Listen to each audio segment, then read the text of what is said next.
elimu itaendelea kuwa sekta mama ya huduma za jamii katika bajeti ya serikali.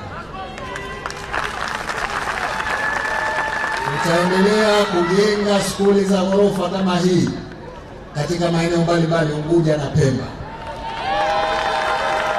Lengo letu la kupunguza idadi ya shifti watoto wanaosoma liko pale pale. Tutahakikisha katika muda mfupi ujao watoto wote wanaingia kwa shifti moja tu.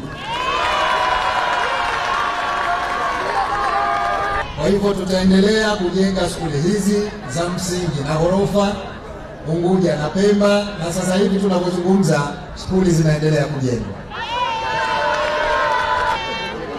Lakini jambo la pili lililonifurahisha leo ni kiwango cha skuli yenyewe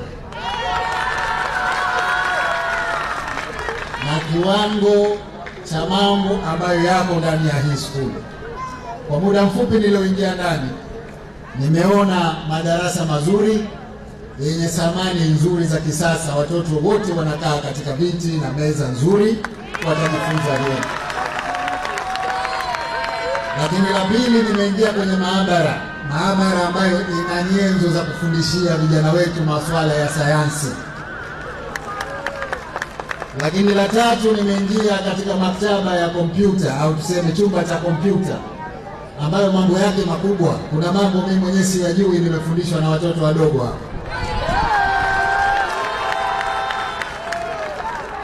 Lakini vile vile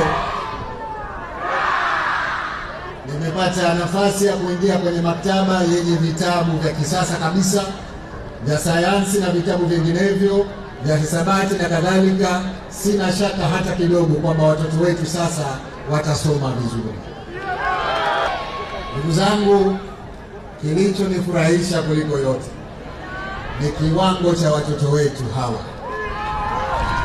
Sisi wanafunzi leo hii tumejaa furaha kubwa sana kwa kuona tunafunguliwa skuli hii kubwa yenye ghorofa 3 iliyojaa kila kitu vya kisasa kwa kujifunzia na vya kujisomea.